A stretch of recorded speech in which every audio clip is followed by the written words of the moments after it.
Bizarre Brain Comics. Hello, my comic book friends, and welcome to Bizarre Brain Comics. I am Gary, your host. This is where I like to take a look at some older comics, talk a little bit about the characters and creators, and examine the stories and the art. And this time, I want to take a little look here at Mickey Spillane's Mike Danger.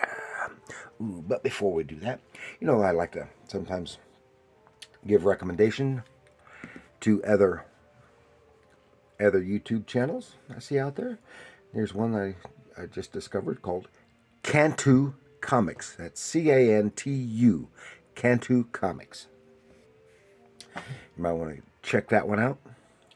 And also have my two books out there. Bizarre Brain Comics Anthology, some humor and a little bit of adventure. And my newest one, Bizarre Brain Comics Presents Heroes. This is some superheroes, a little bit of sci-fi, some horror, stuff like that. Even has a Western story in there. And those are both available online at $7.99 from Amazon, and they're available from other online booksellers such as Barnes & Noble online store and stuff like that. So, here we go. Mickey Spillane's Mike Danger. This is not,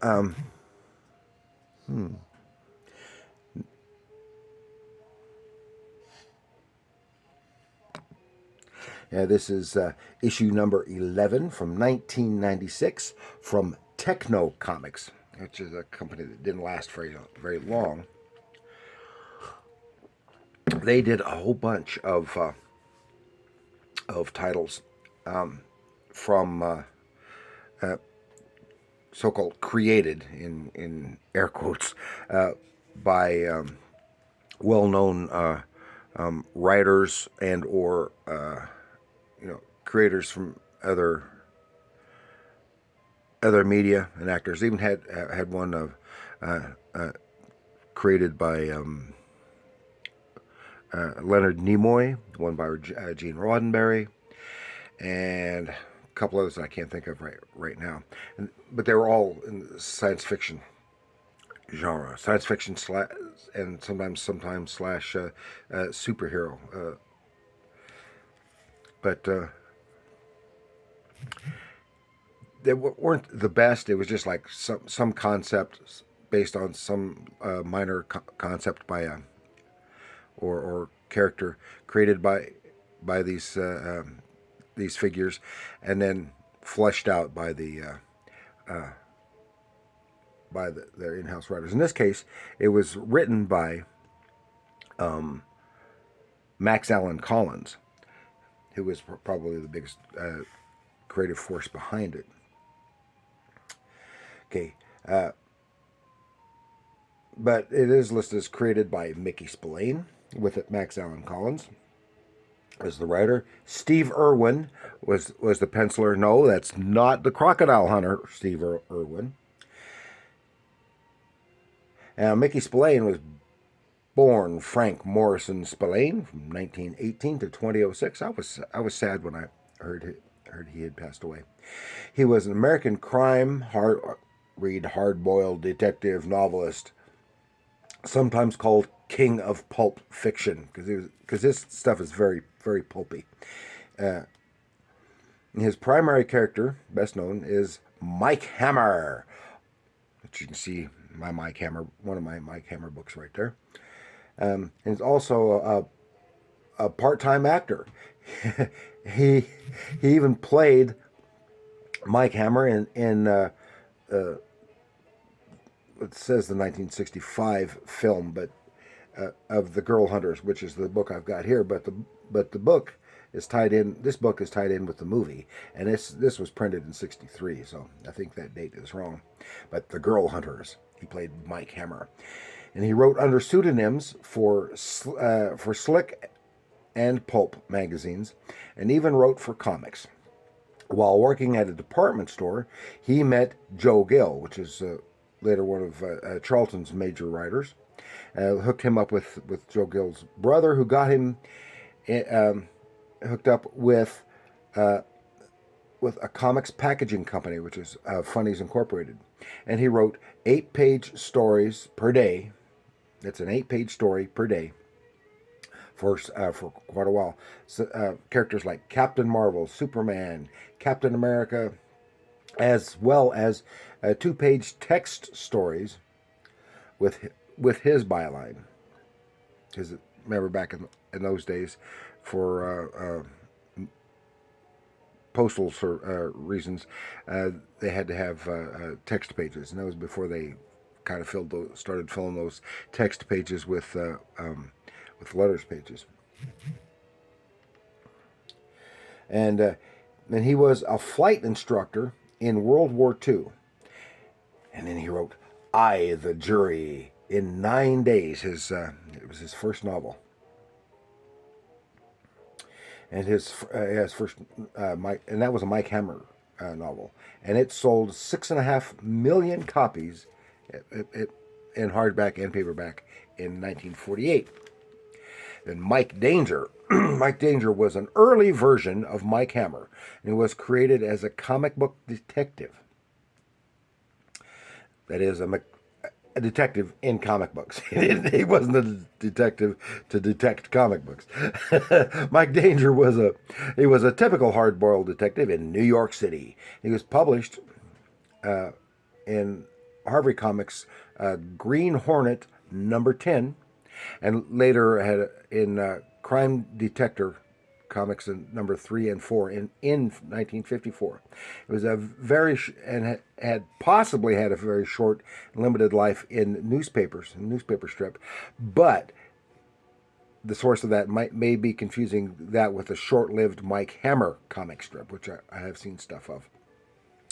In the 90s, the character was dusted off with Max Collins and tried again. Then, in '95, with Tekno Comics, he was placed as a relic of the 1950s into a post-nuclear war New York, but he was still doing the sleuthing thing. And Max Collins, of course, who wrote this comic, was a friend and collaborator with Mickey Spillane, and an accomplished crime novelist in his own right.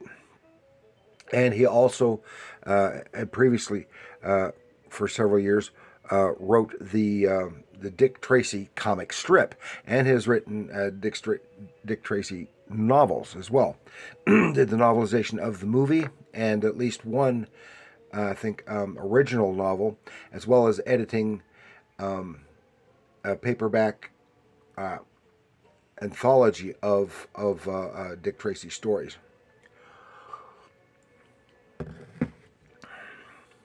And of course is with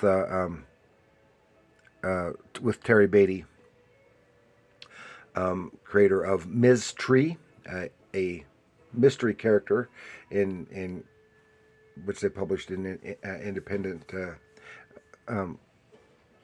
publishers, and they've done work for both have done work for major publishers as well. Okay, so take a little look here. Ooh, I've talked too long already. Mick Explains Mike Danger, Child of the Future. This is part 2 of a 2-part story arc. It's real tough. It sure looks like.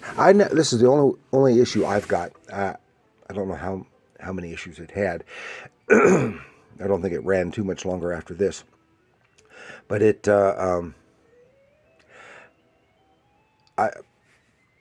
I just was not overly impressed with the Tekno Comics titles that they put out. I never got any of the Mike Hammer back then. I mean Mike Danger back then, and I had picked up a couple others, and I was underwhelmed. You know, like of course I picked up 1 or 2 of the Leonard Nimoy and Gene Roddenberry stuff, and still I was underwhelmed because they weren't the real creators. You just like come up with a character or concept, and someone else around with it. Here's a child in the future. This is part 2, so it starts right in the middle. Here we are in the futuristic Central Park with all these dead robots around her and around him, and this the body of this lady, and of course Mike Danger is carrying this child, this little girl. And then we have flashback to what had happened. He just happened to be in the park, run across this lady, because this is a post-nuke world. The new New York is a new city built on the ruins of the old. New buildings and new government and new people, and encased in an energy dome or shield, keeping out the riffraff and the bad things going on, but they still have connection to some of the other cities, which are still to some extent intact. Gives no idea where they're getting all their resources in this city, but anyway, he happens to be in the park. Meets this lady. She's trying to run up with her contact, but she was being chased by these robot police, security, whatever, and he wound up blowing away the cops in the process. Though the robots, and in the process, the lady was killed as well. He takes the child because she's trying to get the kid out of the city, because kids are taken away from their parents and raised collectively, and her husband is outside the city. The girl's father is outside the city and trying to get her there with him, and he reflects on people he knows who might be involved or might be able to help, and he doesn't really trust anybody. I don't really know the circumstances of how he got placed from the 50s to this late 21st, if not 22nd century era. But he's reflecting on his so-called employer, Simon Holden, who is one of the mega rich, and is extremely classist. The mega rich rule everything, and the regular folks are very downtrodden. Or he reflects on his cop friend of his, even can't even trust his secretary, who is a holographic image of his real life secretary in his previous existence, because she is computer generated and could inform on him, and he sure can't go to the cops. So, are you okay, mister? The little girl says, yeah, I couldn't. And he's trying to get where he doesn't know where he's going to take her to try to help her. And then the taxi pulls up. Turns out the taxi who was late was supposed to, the one who was her contact. And here he is, he's smoking a stogie, and he is really sweating. So there's something up. He lets him know that he's the contact. Try to help him. Then they're talking here, and he gets a good beat on how this part of this world works that he had no idea about before, and taking the girl to the next leg of this underground to help get her out of the city. And he's just railing on the political system, etc. And and why, when I do this, is someone always trying to call me. I never get calls. And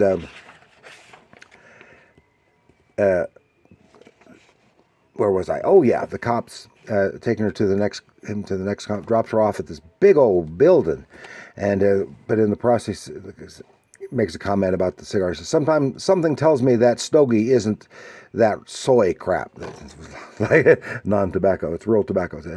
Hey, tobacco's not good for you, but neither's getting a laser blast in the belly. And then we're here. Drops him off, tells him where he needs to go. Robot doorman to go to such and such apartments. He's expected. He goes there.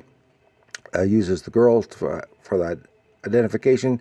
They go up the super elevator and opens the door, and it's someone that he knows.